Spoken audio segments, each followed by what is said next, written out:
does it bring something different out in your vocal approach or in your voice working with guys like this that have been around a long time in a little bit of a different style of music that you've been, different from what you've been doing? And, you've done some thrash metal in the past, but it's different with guys like that because these dudes have been around a long time.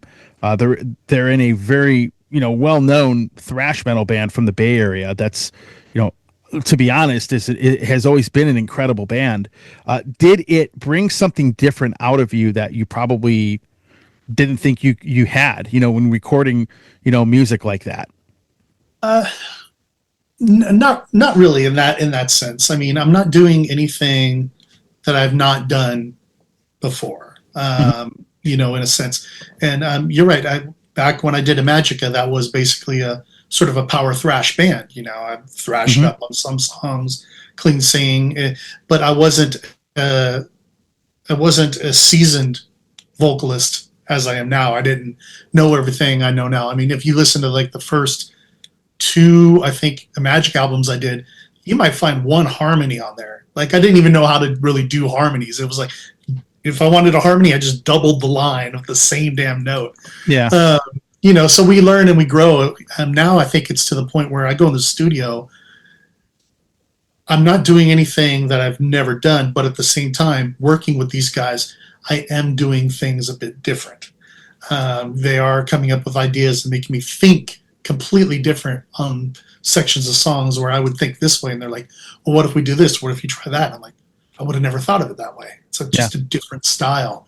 And that part is very fun. For anybody that has an open mind, and I can take criticisms and ideas because I'm very open-minded. I don't go in a situation thinking, this is the way I wrote it, this is my melody, and that is it.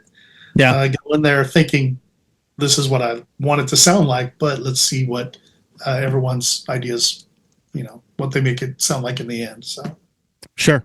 No, absolutely. So, this is going to be, how would you compare some of this new music to, let's just say the last Forbidden album that came out? I think Omega Wave was pretty well received, if I remember correctly. It was. Yeah. I mean, people love that record. I still, it's funny. I still listen to it every now and then. It feels like it came out yesterday, but it's been a long time. Right. It's been like 15 years already. Yeah. It's crazy. The music itself, I've heard Craig, he says that it's very a mixture of Omega Wave and Twisted Into Form. Those are that's the cross where vocally, I'm doing the more modern sounding singing like I do. I'm throwing in my harsh screams and growls sprinkled throughout, which, Russ really didn't do until Omega Wave. Omega Wave, all of a sudden, it's like, oh, wow, I mean, Green was an angry album. And then that was just more just like raw scream and just anger. Omega Wave was a more polished, like some more death vocal stuff thrown in and stuff. Yep. So I'm bringing a lot of that in these songs here and there because that's something I like to do, just like on the Niviane albums, But then at the same time, I'm taking a lot of the kind of phrasing and that kind of, that Russ would do on those old thrash songs. Yeah. And of course, I'm keeping the high notes in there, here and there. Not overdoing it, just placing them where they need to be. So you get that little, there it is, Cool. Just trying to really balance these songs as best we can. So that, and for me, those are my two favorite Forbidden albums. Twisted Into Form and Omega Wave. So I am 100% in agreement with you on both of those records. If I were ranking them, Omega Wave would be number 1, and then Twisted Into Form would be number 2.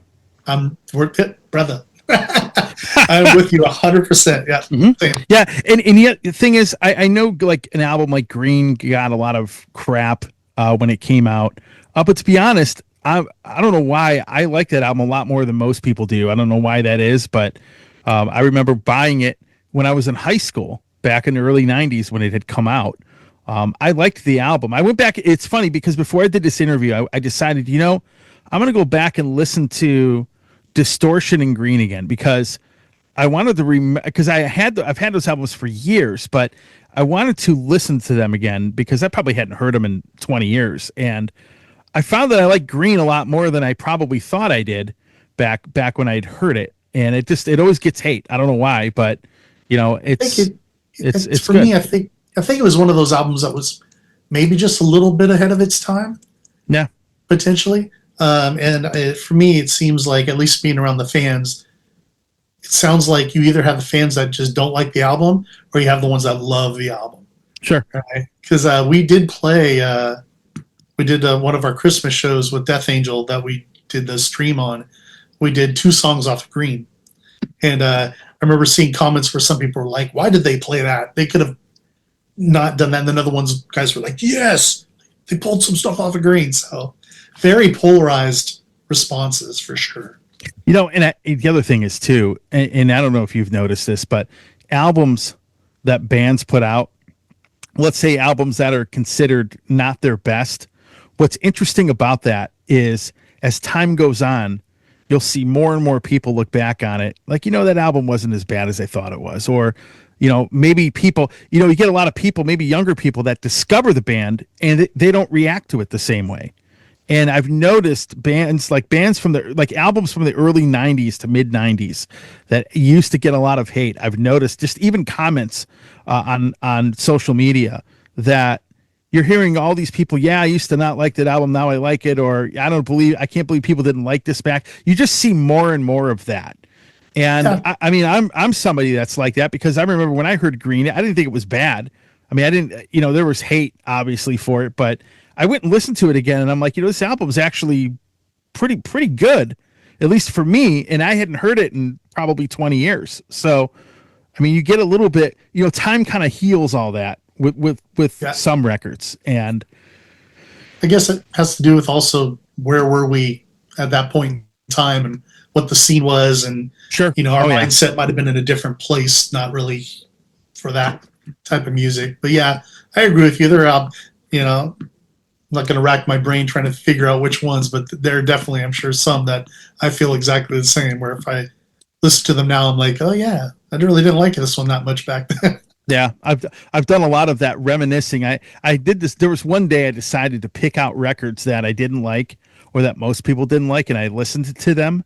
And I was like, I don't know why I didn't like this.